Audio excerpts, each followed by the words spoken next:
Sudah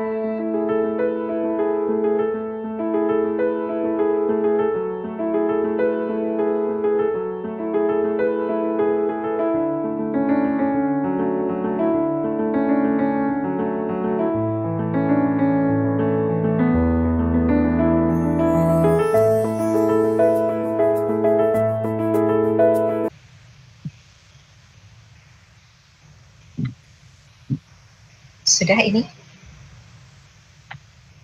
Oke, sebentar, aku cek ini. Lagging ya, lumayan ya.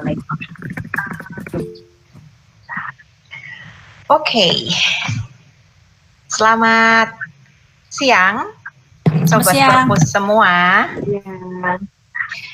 Oke, wow, senang sekali siang ini kita bisa bertemu kembali di acara Perpustakaan Menyapa. Oke, perkenalkan, saya Safira yang akan jadi host untuk acara kita di siang hari ini. Oke, Sobat Perpus, jadi acara Perpustakaan Menyapa memang selalu berganti topik. Jadi biar Sobat Perpus semua selalu well informed dengan informasi yang penting di sekitar kita. Nah, kali ini perpustakaan menghadirkan topik hangat yang saya percaya banget bahwa Sobat Perpus itu selalu penasaran, yaitu tentang startup dan keseruannya. Jadi memang membahas startup itu nggak ada habisnya ya. Cara daftarnya gimana sih misalnya? Susah nggak sih nanti kerjanya? Bisa part time apa enggak? Atau pertanyaan lain mungkin gajinya gede apa enggak? Nah, gitu. Jadi ini tuh topik penting yang bukan hanya untuk yang udah mau lulus, tetapi buat semua Sobat Perpus yang semester awal, jadi bisa mempersiapkan segala sesuatunya untuk keadaan mendatang, gitu ya. Dan kita sudah berhasil menghadirkan 2 narasumber dengan segudang pengalaman di dunia startup, di dunia pekerjaan. Beliau berdua ini kawan baik saya yang sangat cantik dan luar biasa yang berhasil saya todong untuk bisa saya ajak bincang-bincang di siang hari ini. Oke, yang pertama kita punya Mbak Widya Sari Listio-Wulan. Beliau ini adalah Regional Program Head Dana Indonesia. Ya memang menyebut merek ini Sobat Perpus. Jadi pengalamannya super banyak. Pernah sekolah di Amerika dulu, pernah kerja di beberapa perusahaan berskala internasional, luar biasa. Terima kasih Jeng Cantik sudah bersedia bergabung. Terima kasih Mbak Vera. Dan terus yang kedua ini ada Mbak Maya, ini juga superwoman. Jadi Mbak Maya ini adalah former senior manager di OYO, menyebut merek lagi, nggak apa-apa. Kemudian sudah pernah bekerja di perusahaan berskala besar dan internasional, pokoknya keren banget. Sekarang ini adalah startup profesional dan career coach. Dan Sobat Perpus semuanya, sebelum kita mulai, saya informasikan bahwa nanti di akhir acara kita akan punya door prize, 30 door prize, yang nanti QR code-nya akan saya bagi di akhir acara. Nah ini terkait dengan dana, jadi ya Dana Indonesia, jadi pastikan ada aplikasinya dulu gitu ya.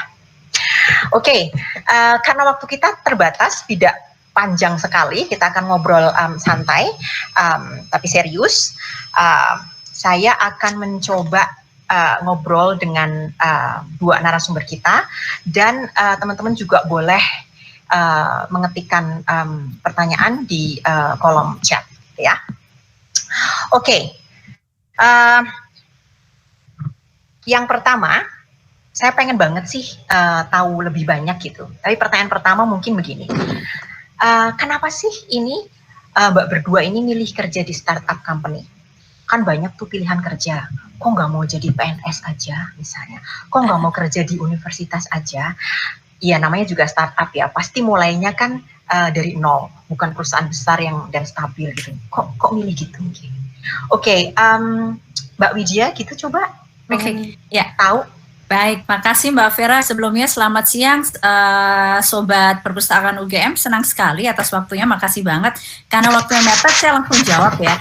Saya kerja di Dana ini menginjak mendekati tahun kedua, Cuman sebelumnya memang Dana sendiri ketika saya bergabung employee-nya sudah 500 ya. Jadi dari sisi size mungkin sudah cukup besar. Nah, cuman menjawab pertanyaan kenapa startup, saya sebelumnya dulu di United Nations for Development Program atau UNDP, karena saya rasa startup ini sangat relatable dengan transformasi digital di Indonesia.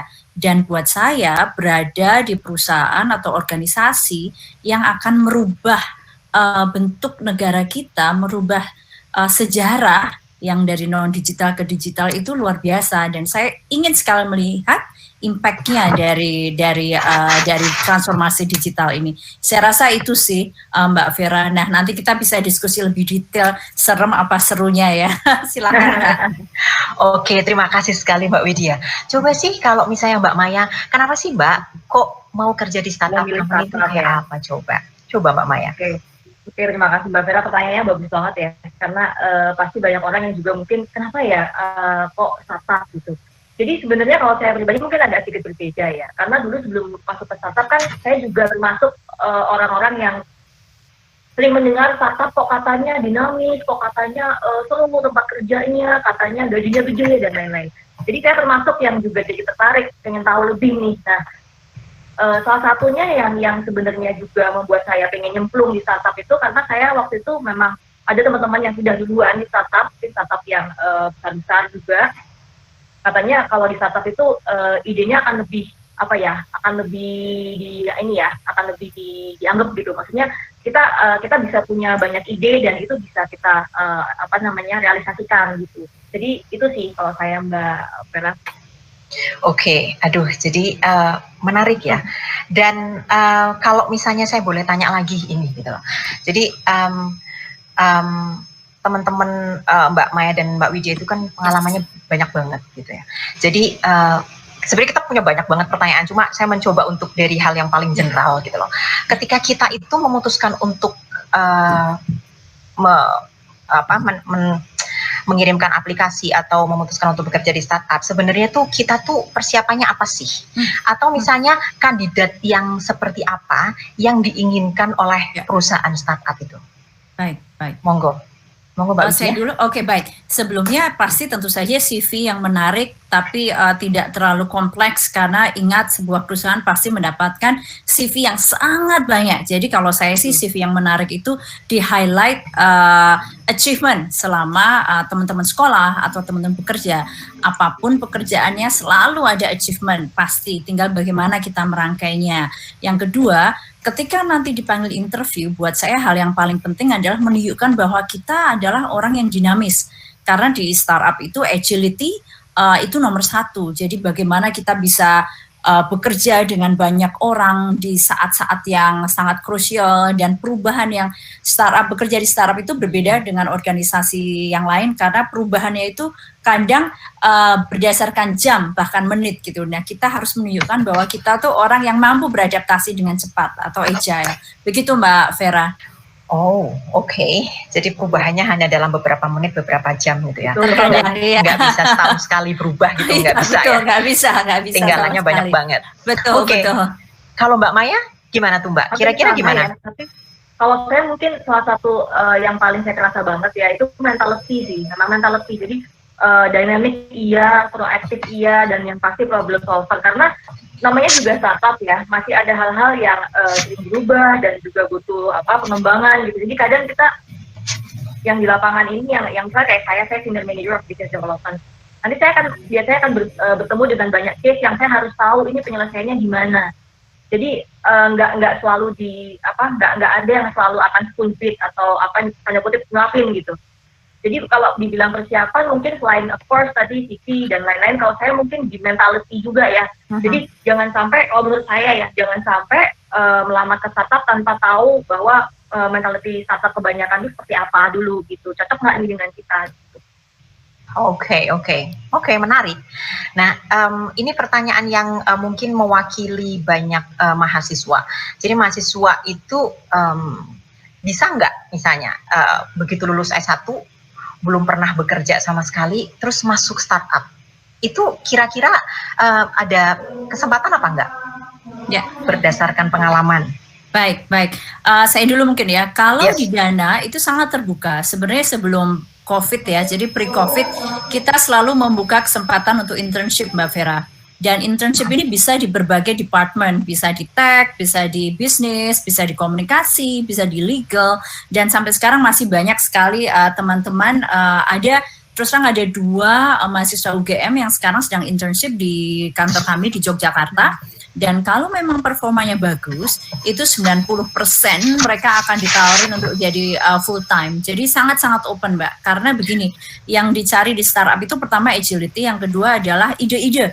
Dan ide-ide ini biasanya datang dari anak-anak muda gitu. Nah, untuk itu teman-teman yang fresh grad jangan khawatir, tapi mulailah dengan internship, pasti akan opportunity akan lebih baik ketika kita mulai dengan internship. Begitu Mbak Vera. Oke, wah menarik sekali ya. Jadi internship itu dibuka, itu ada ini khusus nggak? Ada jadwal khusus nggak? Ini teman-teman mahasiswa langsung tanya. penasaran. Ya. Sebenarnya sebelum COVID itu dibuka all year, Mbak. Bahkan ada program yang namanya Dana Prentek. Jadi ada seleksi, lalu dibawa ke Jakarta, langsung diberi proyek, didampingi oleh teman-teman dari tech dan bisnis. Cuman saat ini karena COVID jadi sedang dipostpone. Cuman jika memang nanti setelah COVID ini membaik, silahkan mengirimkan CV teman-teman dan mencoba untuk melamar internshipnya, Mbak. Karena biasanya setiap tahun selalu buka di berbagai divisi, Mbak. Dan ini adalah paid internship ya, Mbak, bukan unpaid ya. Tapi tentu saja dengan standar ya yang berbeda-beda. Begitu Mbak. Jadi buat uang kopi boleh lah ya. Gitu ya. Betul. Tapi mungkin perlu saya tambahkan sedikit Mbak, bahwa tidak hanya di Dana, saya rasa di perusahaan yang lain sekarang pun open seperti itu, terutama dari sisi kurikulum juga mahasiswa di encourage untuk internship kan. Jadi opportunity itu pasti sangat besar, begitu. Oke. Ini informasi yang sangat bagus buat teman-teman mahasiswa yang di UGM atau di tempat lain. Ini ternyata ada kesempatan untuk internship. Jadi tidak harus menunggu lulus, gitu ya? Atau harus menunggu lulus nih, Mbak? Terus terang kalau mahasiswa yang sedang intern di kami biasanya mahasiswa akhir sih, Mbak Vera. Betul, mahasiswa akhir. Tapi nggak lulus dulu nggak apa-apa gitu? Nggak apa-apa, tidak apa-apa. Karena kami sangat-sangat menghormati ya, karena pasti masih harus ada skripsi atau dan lain sebagainya. Cuman itu tadi ya, karena COVID, jadi mungkin sedang dipospon nih Mbak, opportunity untuk internship. Semoga nanti setelah new normal bisa open lagi ya. Oke. Terima kasih informasinya, luar biasa banget. Jadi teman-teman mahasiswa silahkan gitu kalau misalnya mau berencana untuk internship, jadi nanti setelah lulus sudah punya bekal gitu ya, menarik. Oke, kalau Mbak Maya gimana tuh Mbak? Kalau internship kemarin kebetulan belum ada, tapi justru ada bisnis development eksekutif, jadi dia junior level yang dia memang belum lulus. Tapi saya nggak tahu tolok ukur apa dari HR yang memasukkan itu seperti itu, saya kurang tahu ya gitu. Tapi itu tidak banyak, hanya 1-2 aja. Oke, good. Mungkin menambahkan Mbak Vera, karena ini di SCC General ya. Jadi saya rasa tidak harus mungkin 2 perusahaan yang saat ini diundang oleh UGM. Saya rasa banyak sekali startup-startup lokal dalam arti yang ada di Jogja maupun di kota teman-teman yang sebenarnya membuka internship begitu. Karena saya yakin ide-ide mahasiswa itu sangat-sangat bagus dan saya rasa banyak sekali perusahaan atau startup yang sangat suka untuk mendapatkan opportunity buat bekerja sama dengan teman-teman mahasiswa. Oke. Senang banget ini teman-teman mahasiswa yang mendengar ini gitu, manfaatnya banyak sekali. Oke, sebelum saya ke pertanyaan berikutnya, saya informasikan lagi bahwa nanti di akhir acara kita punya door prize yang namanya Dana Kaget gitu. Oke, Dana Kaget itu buat 30 orang, buat 30 pemenang. Nanti kita akan sediakan QR code di akhir acara. Nanti teman-teman atau Sobat Perpus tinggal scan QR code, kemudian nanti kita lihat apakah beruntung untuk hari ini. 30 tuh banyak loh. 30 orang yang akan dapat, bukan cuma 1 gitu ya. Oke. Kemudian kita coba ke pertanyaan yang berikutnya.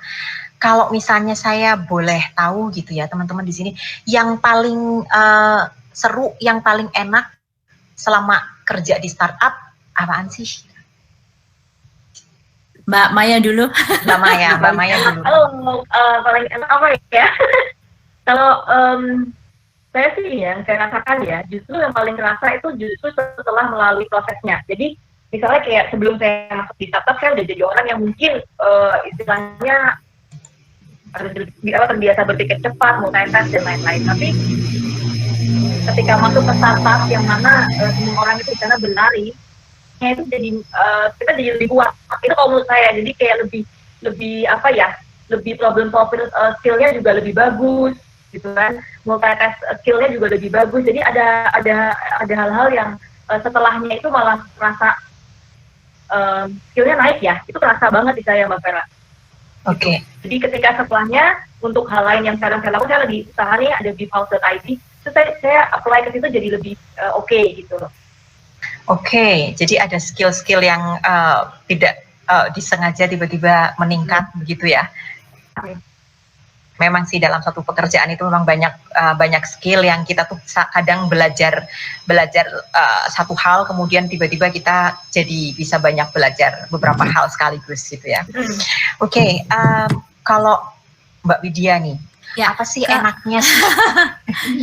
jadi ini saya disclaimer dulu nih. Jadi saya lulus dari Fakultas Filsafat dan Fakultas Sastra Inggris dari Jogja semua, dan ketika saya masuk ketika saya masuk ke startup ke Dana, ini saya cukup shock karena banyak sekali anak-anak muda yang sangat confident, sangat pintar dan kreatif. Nah, ketika saya masuk di startup ini, beberapa program yang harus saya kerjakan berurusan dengan teman-teman produk. Dan bayangkan lulusan filsafat berusaha memahami bahasa digital gitu ya. Nah, itu justru membuat saya belajar, dari anak-anak muda, dari anak-anak teman-teman yang masih muda sekali, dan mereka sangat-sangat pintar menjelaskan hal-hal yang sifatnya teknikal kepada orang-orang seperti saya.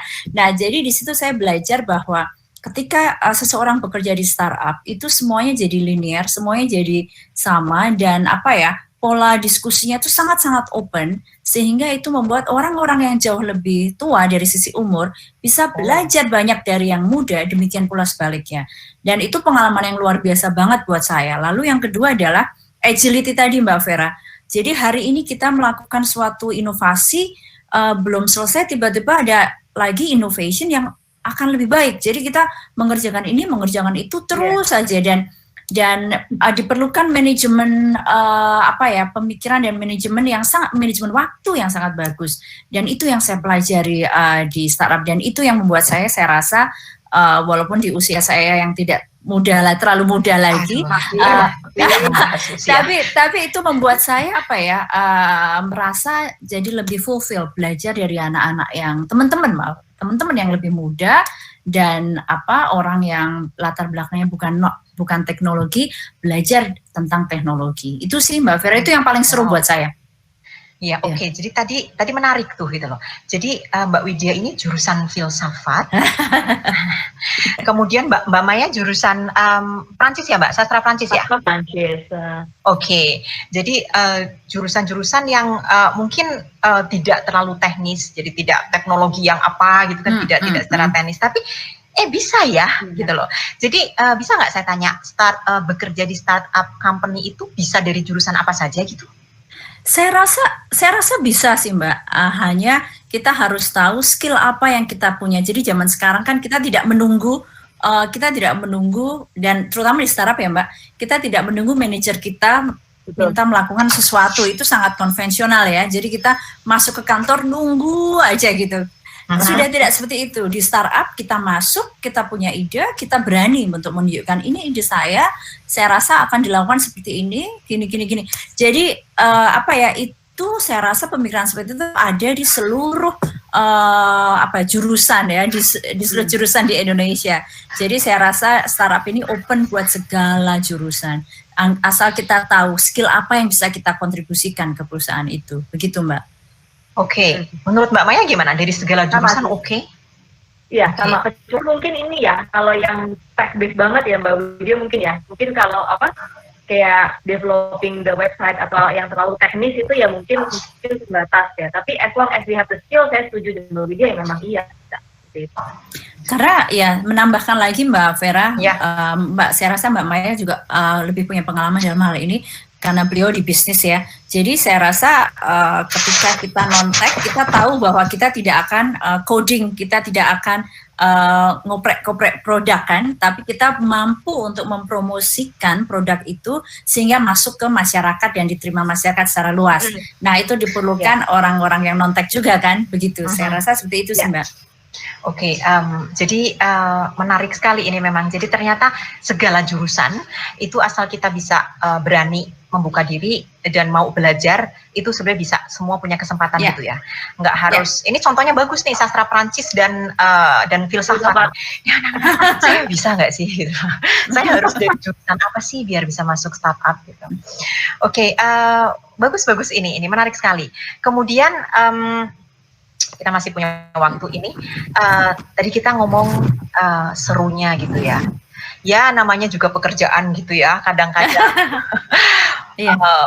pekerjaan misalnya ada senangnya, tapi mungkin juga ada seremnya juga gitu loh. Bisa nggak tanya gitu loh, share sedikit tentang misalnya apa sih gitu serem-seremnya gitu. Tapi mudah-mudahan tidak membuat Sobat Perpus ketakutan gitu ya. Iya. Siapa dulu nih? Mbak Maya ngomong duluan. Mbak Maya. Oke, Mbak. Aku teringat keseruan itu enggak sih. Jadi kalau aku di OU itu waktu itu memang kalau dibilang serem sebenarnya cuma memang kita itu kan harus online terus ya. Jadi kita siap dengan semua update, kita siap dengan semua perubahan. Nah, jadi di situ sih. Jadi sampai kadang kalau OU ya memang update itu bisa di jam 11 malam, bahkan di jam 12 malam. Jadi itu bukan serem sih, itu challenge ya. Menurutku sih itu lebih ke challenge ya. Jadi dibilang serem sih juga, cuma walaupun nggak serem tetap bikin deg-degan gitu. Karena kan kalau udah di perubahan kan jadinya biasanya kita harus apply perubahan itu kan, nggak bisa lagi pakai cara lama gitu. Itu sih, OW lama udah nggak berlaku lagi soalnya. Oh, oke, gitu loh.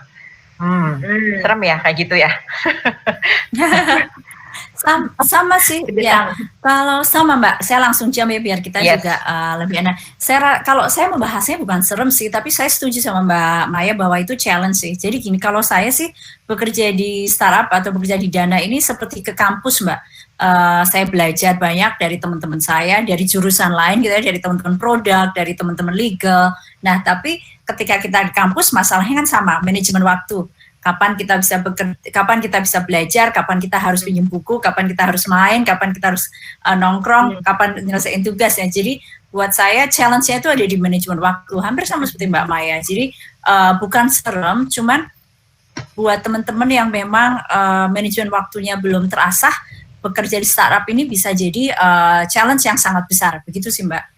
Oke, kalau misalnya menurut Mbak Widya sama Mbak Maya, teman-teman mahasiswa yang bergabung dengan organisasi mahasiswa, kemahasiswaan di kampus gitu, itu akan sangat membantu atau tidak ketika mereka berjuang di mendapatkan pekerjaan misalnya gitu, itu membantu ya? Kalau buat saya sih Mbak, segala organisasi di luar akademis itu sangat membantu, tidak hanya untuk pekerjaan tapi juga untuk kehidupan pribadi sih. Karena semakin banyak masalah yang seseorang hadapi, khususnya ketika muda, maka semakin banyak strategi yang dia pelajari sih. Dan di organisasi non akademis banyak sekali masalah-masalah yang ada dan harus diselesaikan, dan itu istilahnya kawah candra di muka lah buat profesional dan buat personal life buat saya. Iya, oke. Jadi kan teman-teman mahasiswa yang memang sudah mau lulus atau teman-teman mahasiswa semester 1-2 ini kan mereka banyak nih yang bergabung di organisasi kemahasiswaan. Mereka belajar untuk menyelesaikan tantangan-tantangan gitu di level mahasiswa misalnya. Jadi mungkin itu bisa membantu nanti ketika ini ya, gitu, ketika terjun ke dunia kerja gitu ya. Terutama mungkin dunia kerja yang dengan startup begini yang challenge-nya itu ya semua pekerjaan challenge-nya memang banyak. Tapi ini ketika kita deal dengan teknologi komunikasi itu lebih menantang lagi. Oke, Mbak Maya ada yang ini menurut Mbak Maya tadi? Enggak, sudah terwakili dengan sangat baik tadi sama Mbak Widya. Setuju banget. Jadi ya intinya challenge semua tetap ada, tetapi ini gimana caranya kita membagi waktu dan kemudian kita belajar step by step gitu ya.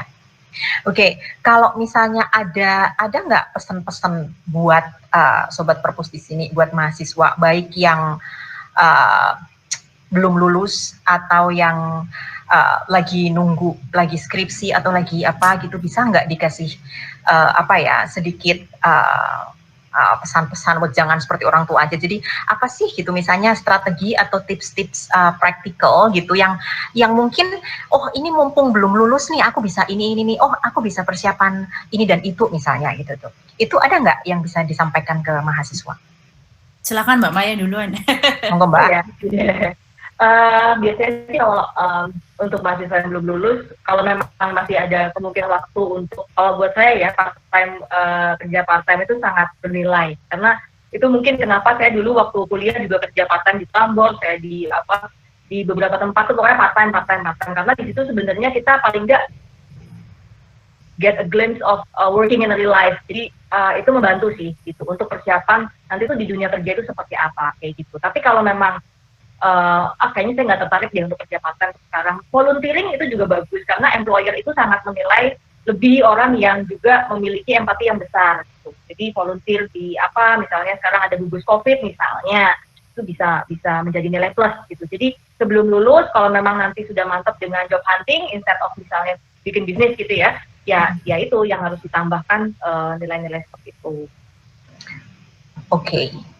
Kalau Mbak Widya pesan-pesan strategi gitu, tips gitu. Kayaknya sudah terwakili Mbak, tapi kan saya menambahkan dikit aja karena sekarang COVID, jangan takut untuk lihat kanan kiri dan mencoba membuka usaha apapun yang positif tentu saja, dan yang paling penting jangan gampang menyerah. Kalau saya selalu bilang hajar aja dulu gitu. Jadi coba dulu, jatuh bangun lagi, coba lagi. Kalau mendaftar ke 5 perusahaan ya siap-siap ditolak 5 kali, tapi tidak berarti yang ke-6 tidak diterima. Begitu sih Mbak. Wow. Gitu. Jadi mungkin next time kita akan bicara tentang yang lebih jauh lagi tentang lamar-melamar ya. Ini kita introduction dulu tentang startup bagaimana. Satu hal Mbak Vera, yes. Jadi kalau untuk teman-teman yang mungkin mau semacam kayak konsultasi online atau ngobrol dengan kita, bisa di coachcircle.id itu kita bisa bantu, itu free. Jadi kita hanya ingin berkontribusi ke teman-teman yang mungkin perlu ideas on how to make a good CV, something like that. Itu di coachcircle.id. Oke. Wow, thanks banget. Kebalik Mbak, oke. Jadi coachcircle.id ini sobat perpus semuanya, ini ada informasi yang sangat menarik bahwa ternyata para profesional coach ini pengen berkontribusi membantu teman-teman semuanya untuk mempersiapkan, balik lagi Mbak, ini Mbak. Gini ya. Ya, balik lagi sini. Okay. Balik lagi, gini. Yes. Oke, kan kebalik. Oke, nggak apa-apa. Bisa terbaca. Nah, coachcircle.id. Thank you so much Mbak Maya. Di Instagramnya itu nanti ada service untuk teman-teman semuanya tentang CV tadi bisa ya. Kalau misalnya mau dicekkan CV-nya gitu bisa ya. Ya. Antara lain seperti itu. Kita bisa ngobrol-ngobrol lah gitu. Oke, ini recommended banget. Jadi teman-teman silahkan kalau misalnya ya nggak harus yang semua bisa dari mahasiswa baru, mahasiswa yang mau lulus atau yang mau sedang berjuang mencari pekerjaan, itu bisa nanti mencoba untuk berdiskusi dan ngobrol dengan teman-teman profesional ini. Oke, coachcircle.id. Yes. Oke, waktu kita tidak banyak lagi dan ini saya sudah punya apa yang tadi saya janjikan, yaitu door prize untuk 30 orang. Jadi door prize untuk 30 orang, itu nanti saya akan share QR code-nya, dan door prize ini dipersembahkan oleh Dana Indonesia. Thank you banget untuk Dana Indonesia. Saya coba share. Jadi nanti teman-teman itu scan QR code-nya, kemudian nanti akan ada 30 dana kaget buat yang beruntung gitu. Jadi mohon disiapkan dulu. Ini sambil saya persiapan, coba. Okay.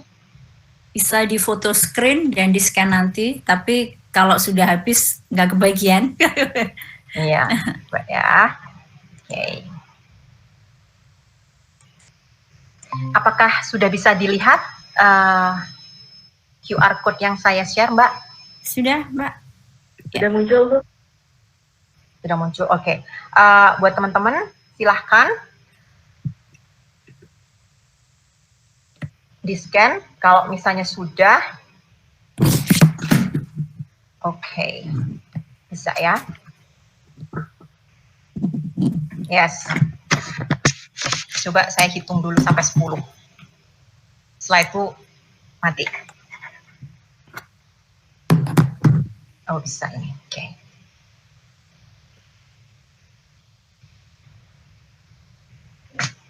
Ya, gitu ya. Semoga teman-teman beruntung hari ini.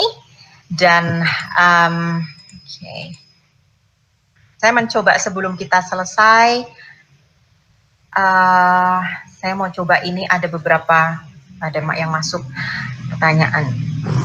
Kalau part-time minimal semester berapa, Mbak? Wah, ini pertanyaannya itu. Biasanya Mas, Mbak, itu di semester akhir. Jadi sekarang berapa ya? 4 semester ya, Bu Vera ya? Ya, biasanya mahasiswa jurusan akhir yang biasanya mendaftarkan part-time, Mbak. Oke, jadi mahasiswa jurusan akhir bisa ini ya, bisa mendaftarkan secara part-time. Jadi intinya bisa ya kerjanya part-time gitu, nggak full-time kan ya? Nah ini mantapnya kan di situ. Intern ya, kalau intern bisa ya? Intern ya. Dan karena satu lagi tadi belum kita singgung, kerja di startup itu jangan dibayangkan kayak kerja di kantoran, teman-teman. Jadi datang pagi, kerja, lalu pulang sore. Sebenarnya di mana aja boleh, asal ya itu hasilnya ada begitu. Oke. Jadi di mana saja. Jadi nggak ngaruh ya working from home atau working from anywhere gitu, sebenarnya nggak ngaruh ya? Iya, betul. Ya, jadi bahkan sebelum pandemik ini pun kebanyakan dari kita bisa bekerja remotely gitu. Oke. Kalau misalnya ini informasi lowongannya ada di mana? Ya, saat ini mungkin sedang tidak ada teman-teman karena kan sedang pandemik ya. Tapi silakan follow Dana Indonesia atau Days in Dana. Di situ biasanya ada informasi-informasi. Cuman tadi saya sampaikan bahwa saat ini karena COVID maka memang kami tidak menerima dulu begitu. Oke.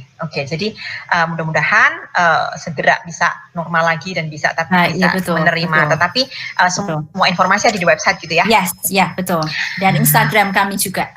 Oh, dan Instagram. Jadi bisa di follow mulai sekarang teman-teman biar well informed gitu ya. Oke.